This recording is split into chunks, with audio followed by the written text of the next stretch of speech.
Hello, हाय. संध्याकाळची वेळ होती आणि आम्ही आता बाहेर जायला निघालो होतो. तर आज आम्ही जातोय कॅफेला.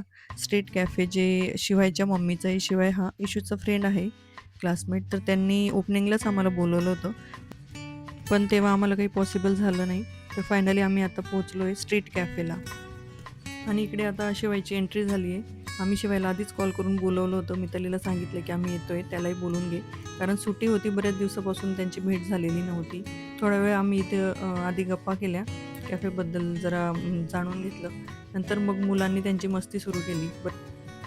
आणि ओव्हरऑल कॅफे तर मला खूप आवडलं. खूप छान अरेंजमेंट केलेली, सगळ्या गोष्टी छान होत्या आणि सगळ्यात महत्त्वाचं म्हणजे मला मितालीचं कौतुक करावंसं वाटतं. ती IT इंजिनिअर असून दोघं हसबंड वाईफ वर्किंग आहेत, तरी देखील तिने कॅफे स्टार्ट केलं. ड्युटी मॅनेज करून, मुलाला, घराला मॅनेज करून ती कॅफे देखील चालवते. आणि आज तर कुक नसताना तिनेच सगळं काही मॅनेज केलं. सगळ्यांना देणं, परत जशी काही ऑर्डर येत होती तसं ती सगळं मेनू बनवून देत होती. परत आमच्याशी गप्पा देखील करत होती मध्ये-मध्ये. तर म्हणजे एक लेडीज किती काही करू शकते ना एकदाच. तिने खूप विचार केला असेल, की मी हे सगळं मॅनेज करू शकते का? पण आपल्या ॲबिलिटीवर आपल्याला जर विश्वास असेल ना, तर आपण सगळं काही करू शकतो. आणि आज हे तिने करून दाखवलेलं आहे. तर खरोखर महिलांनी जर ठरवलं ना, तर प्रत्येक गोष्टी त्या अगदी सक्सेसफुली करू शकतात आणि विथ सगळ्यांना सांभाळून.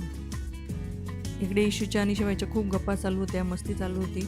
आम्ही ऑर्डर दिली होती मुलांच्या चॉईसनुसार आणि आमच्या चॉईसनुसार. तर आता आम्ही त्यांनी बनवलेले मेनू ट्राय करणार आहेत. सगळ्यात पहिले आला पिझ्झा.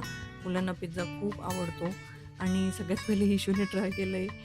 तर त्यांनी खूप एन्जॉय केले. त्यात अजून 1-2 मेनू पण होते एक्स्ट्रा जे आम्ही व्हिडिओत नाही घेऊ शकले. नंतर इकडे बर्गर घेतला, फ्रेंच फ्राईज घेतली. नंतर मितालीने त्यांच्यासाठी स्पेशल मिनी सँडविच पण बनवून दिलं होतं. तर मुलांनी खूप एन्जॉय केलं. सगळ्या गोष्टी ट्राय केल्या.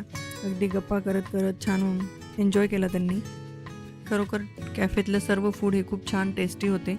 तर मला ओव्हरऑल खूप छान रिव्ह्यू द्यावासं वाटलं तिला.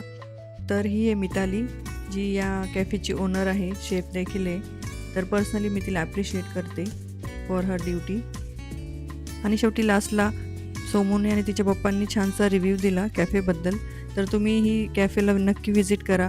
खूप छान फूड आहे. आणि सोबतच आपल्या व्हिडिओला लाईक करा, शेअर करा, सबस्क्राईब नक्की करा. बाय.